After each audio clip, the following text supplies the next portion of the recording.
절씩 교독을 해보겠습니다. 제가 2장 8절 먼저 읽겠습니다. 여호와의 종 눈의 아들 여호수아가 110세에 죽음에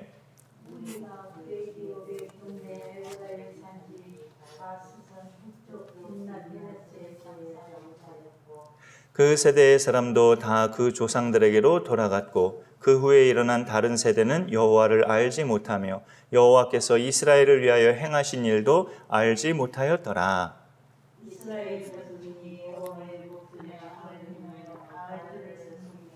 애굽 땅에서 그들을 인도하여 내신 그들의 조상들의 하나님 여호와를 버리고 다른 신들 곧 그들 주위에 있는 백성의 신들을 따라 그들에게 절하여 여호와를 진노하시게 하였으되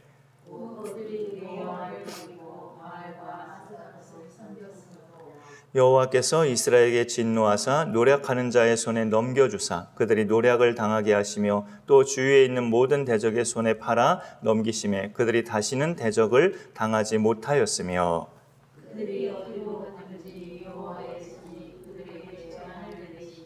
곧 여호와께서 말씀하신 것과 같고 여호와께서 그들에게 맹세하신 것과 같아서 그들의 괴로움이 심하였더라. 아멘.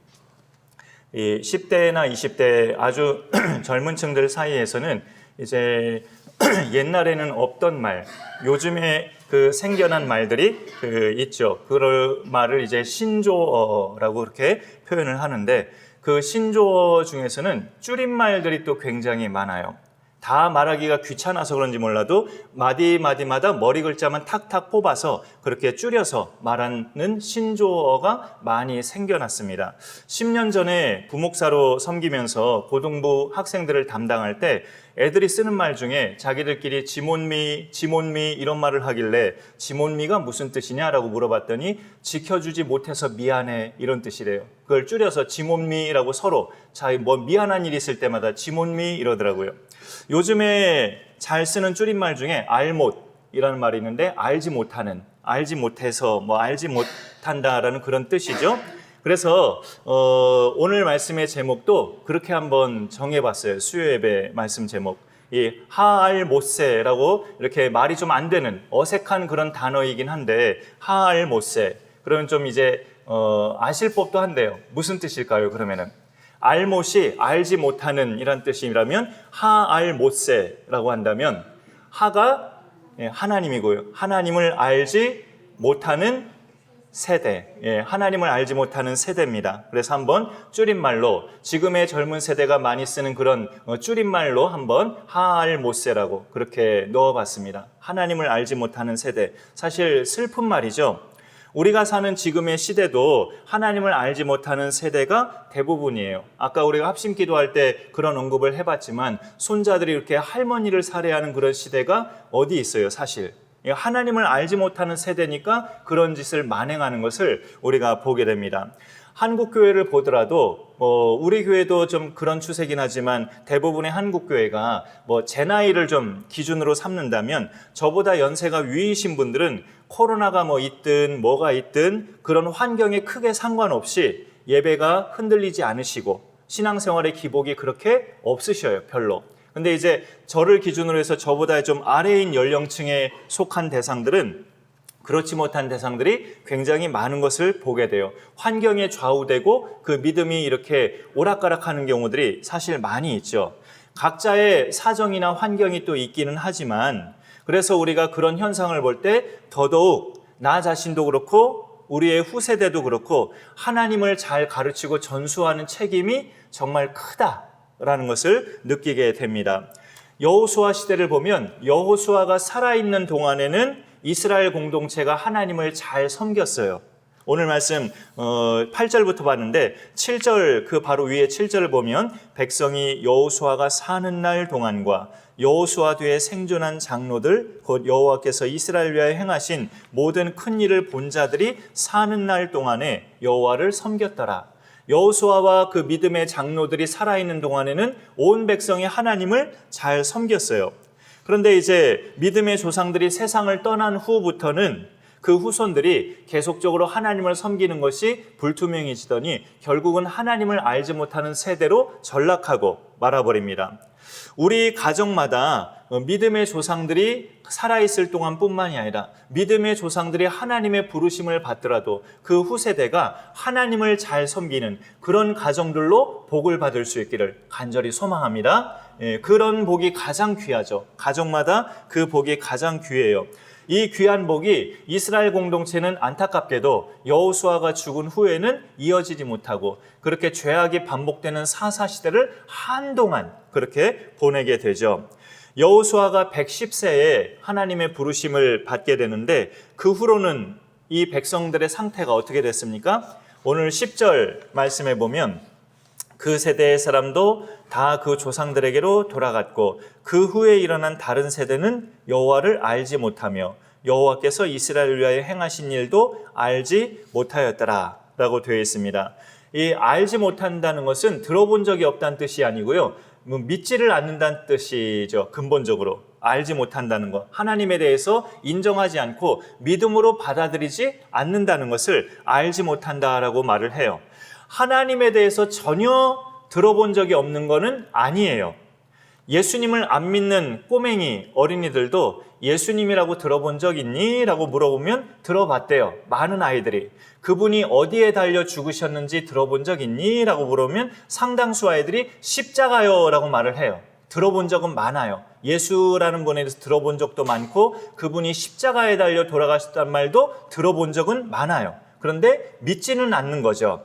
이 당시 이스라엘 공동체의 그 다음 세대, 그 후세대들도 하나님을 못 들어본 건 아니에요. 부모 세대로부터 하나님, 여호와에 대해서 들어봤어요. 근데 믿지 않는 세대가 돼버렸어요. 그런 현실이 지금 우리 세대도 비슷하게 흘러가고 있죠. 하나님에 대해서 들어보기는 했는데 믿지는 않는 세대가 돼버렸다. 이 원인은 상당 부분이 하나님을 알려준 사람들의 책임이기도 해요. 그들 당사자가 안 믿는 그 완악한 마음이 또 책임이기도 하지만 전해준 사람이 제대로 못 전해준 그 책임도 크다는 거죠.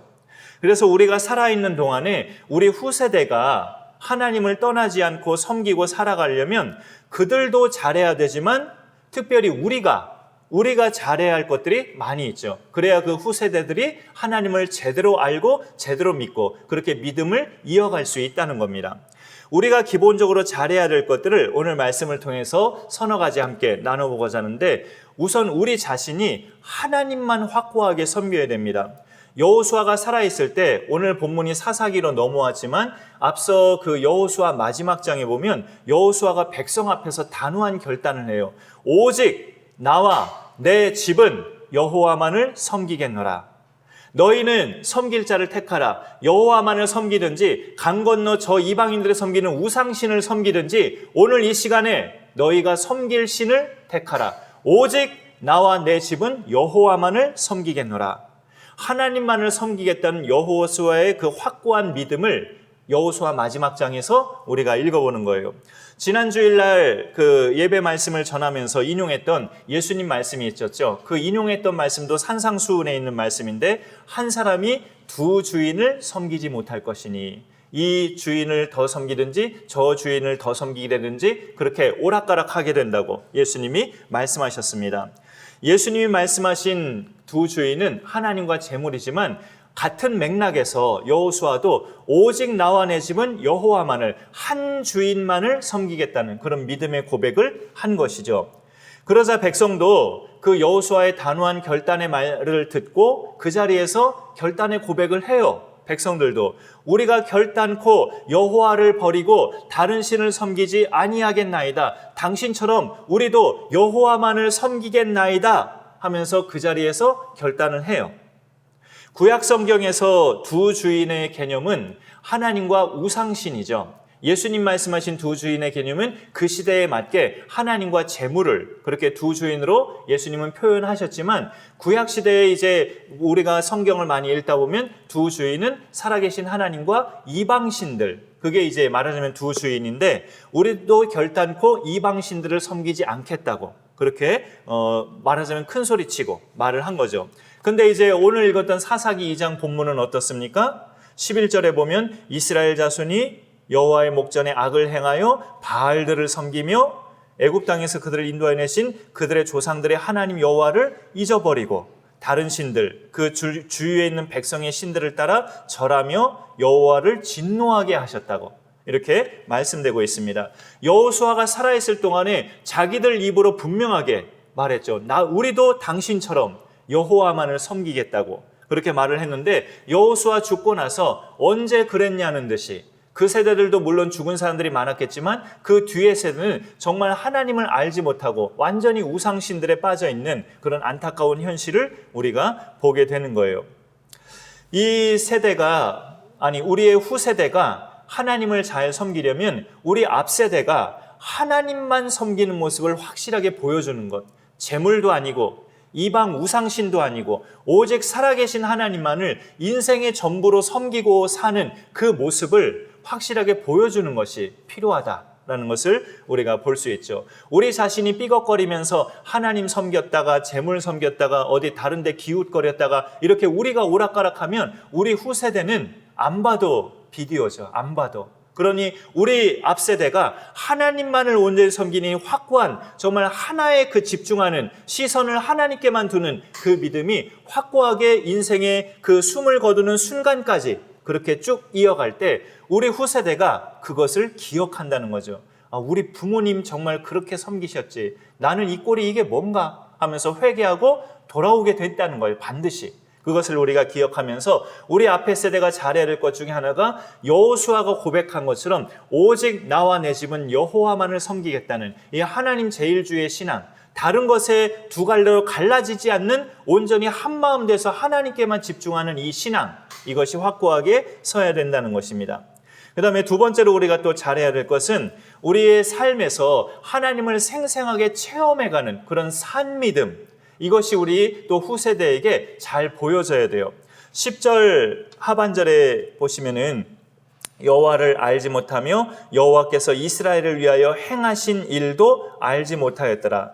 그 다른 세대, 이제 그 후세대들은 하나님 자체도 알지 못했지만 하나님이 이스라엘 백성을 위해서 행하셨던 그 일들도 이제 알지 못했다라는 거예요. 하나님께서 이스라엘을 위해서 행하신 일이 뭐였습니까? 모세와 여호수아 시대를 기준으로 말씀드린다면 그들을 애굽에서 나오게 하신 일이죠.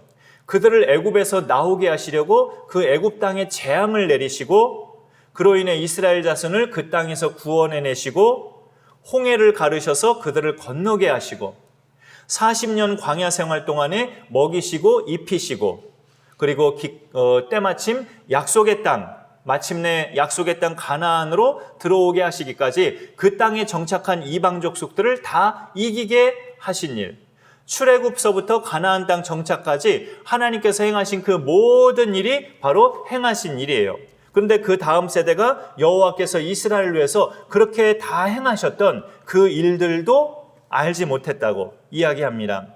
이것이 바로 이제 여호수아가 죽고 난 후에 그 후세대는 하나님이 이렇게 행하신 일을 알지 못했다는 것인데, 어찌 보면 그 앞에 세대가 그렇게 하나님을 체험했던, 그렇게 홍해도 건너고 그렇게 바위에서 터져나오는 물도 마시고 만나도 먹고 했던, 그렇게 하나님을 생생하게 체험했던 것을 제대로 알리지 못해서, 제대로 보여주지 못해서 하나님이 행하신 일을 또 알지 못한 겁니다.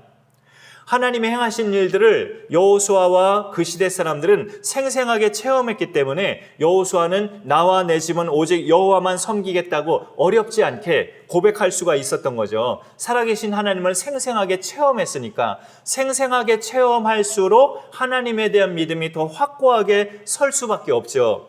그런데 우리 후세대가 하나님을 잘 믿는 자들이 되려면 앞세대인 우리가 하나님을 체험하는 모습을 또 보여줄 필요가 있다라는 거죠.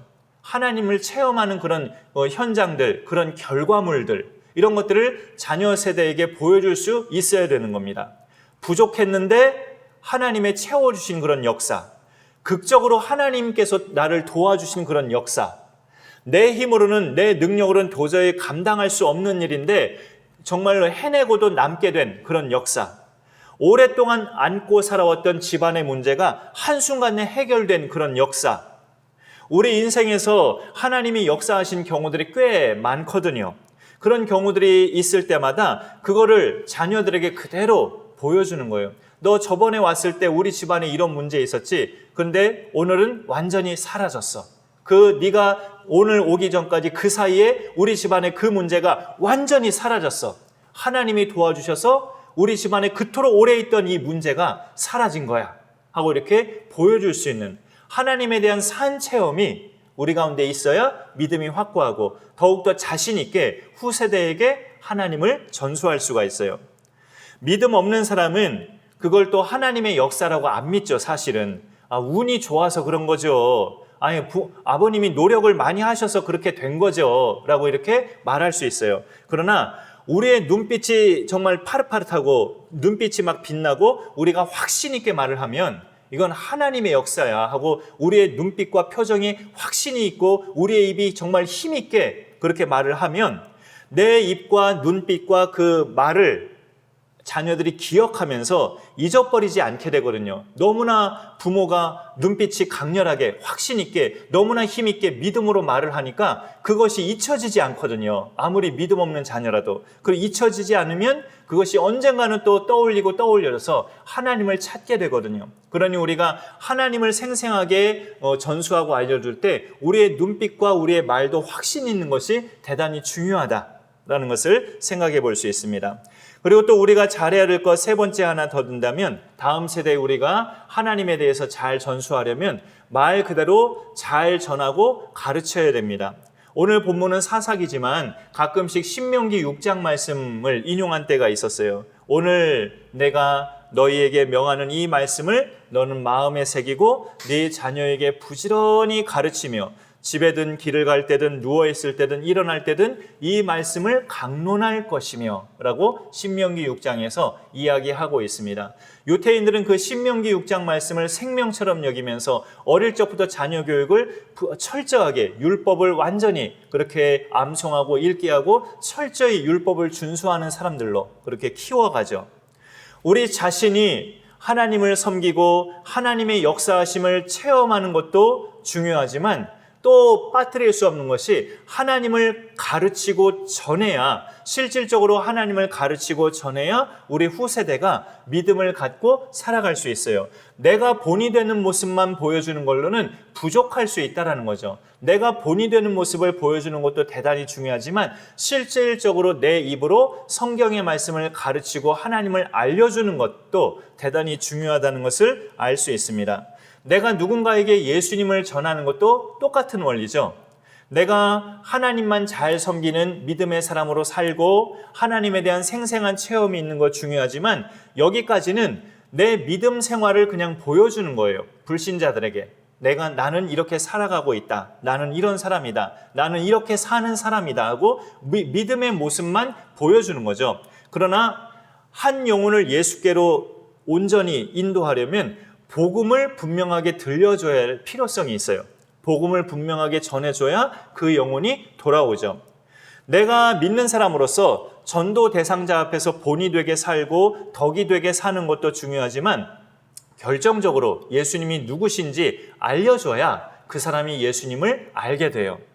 당신의 죄 때문에 하나님의 아들 예수가 십자가에서 죽으셨고 3일 만에 죽은 자 가운데서 다시 살아나셔서 인간의 모든 죄 문제를 해결할 수 있는 길이 이제 열려졌다. 당신이 그 예수님만 마음속에 모시면 당신의 모든 더러운 죄가 다 사함을 받고 구원을 받아서 하나님의 자녀가 될 수 있다.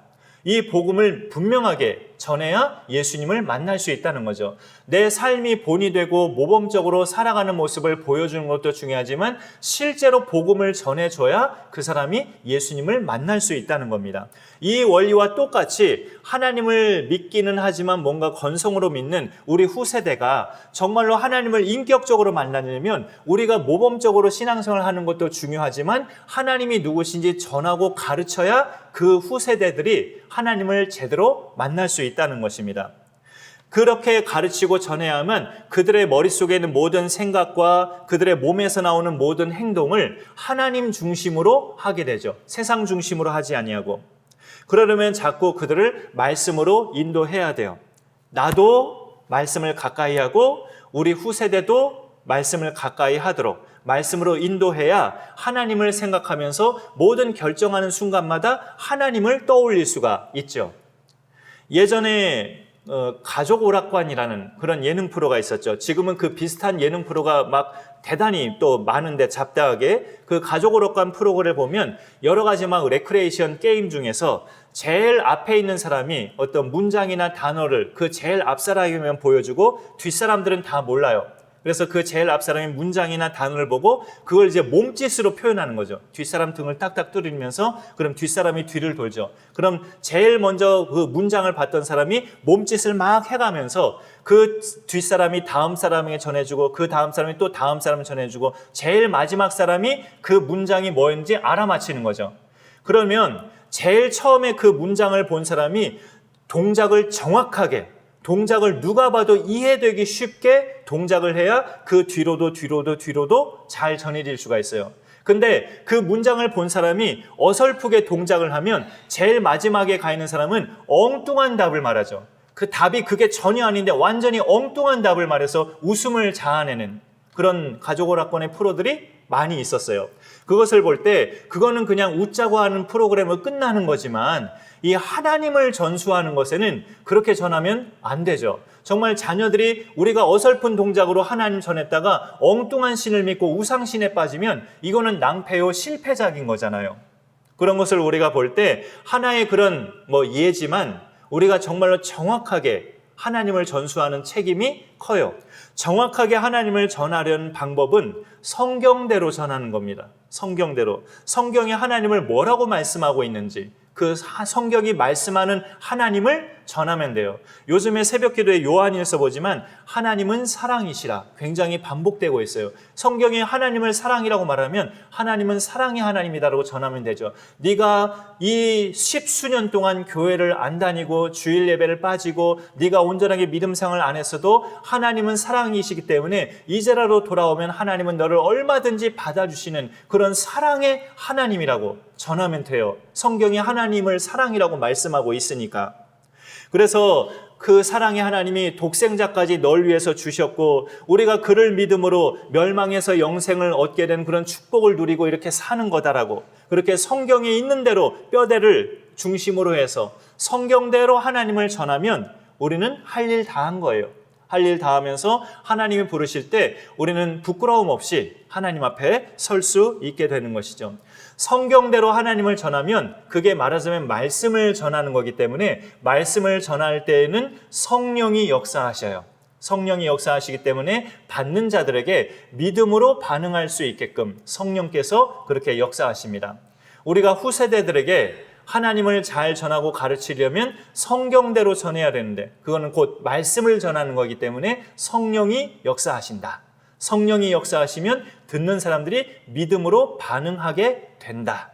그런 확신을 가지고 우리 앞세대가 더욱더 하나님만 잘 섬기고 하나님 체험을 생생하게 해나가고 그리고 우리 후세대 자녀 세대들에게 하나님을 잘 전하고 가르쳐서 우리 할 본분 다 감당하다가 하나님께로 갈 수 있는 우리 모두가 되기를 간절히 소망합니다. 제가 기도하겠습니다. 하나님 감사합니다. 오늘도 이렇게 수요 예배를 맞이해서 주의 말씀 이 시간에 나누게 하심을 감사드립니다. 여호수아와 그 시대 믿음의 장로들이 다 죽고 나서 하나님을 알지 못하는 세대가 되어버림으로 말미암아 하나님을 섬기지 않고 이방의 신들을 정말 이방인들이 섬기는 각종 우상신들을 섬기며 죄 가운데 빠진 사사시대를 우리가 말씀으로 보게 됩니다. 오늘날 대한민국의 이 시대상을 보면 정말로 사사시대 못지않은 그런 암울한 죄악이 관영한 그런 시대인 것을 우리가 통탄해하며 하나님 앞에 아뢰게 됩니다. 하나님 아버지, 우리 믿음의 세대를 더욱더 깨워주시고 일으켜 세워주셔서 우리를 중심으로 이 땅에 하나님의 나라가 다시금 힘있게 확장되어 가고 교회들이 더욱더 말씀으로 일어서며 코로나 시대지만 더욱더 하나님을 힘입어서 교회들이 믿음으로 돌아가고 말씀으로 돌아가는 그런 좋은 또 결과들이 일어날 수 있도록 이 땅을 불쌍히 여겨주시고 긍휼히 여겨 주옵소서. 그런 가운데 우리 강선한 교회 모든 믿음의 권속들도 그렇게 하나님 말씀을 통하여서 우리 세대가 먼저 하나님만을 잘 섬기며 실생활에서 하나님을 생생하게 체험해가며 우리의 후세대들에게 하나님을 잘 전하고 가르쳐서 우리 할 본분 이 땅에서 육신을 가지고 살아가는 동안에 최선을 다해서 우리 할 본분 잘 감당해서 하나님 앞에 부끄럽지 않게 서는 우리 모두가 되게 하여 주옵소서. 감사드리며 예수님의 이름으로 기도 올리옵나이다. 아멘. 예, 오늘 예배 오신 분들 또 감사드리고요. 쌀쌀하면 또 저 에어컨 꺼주셔요.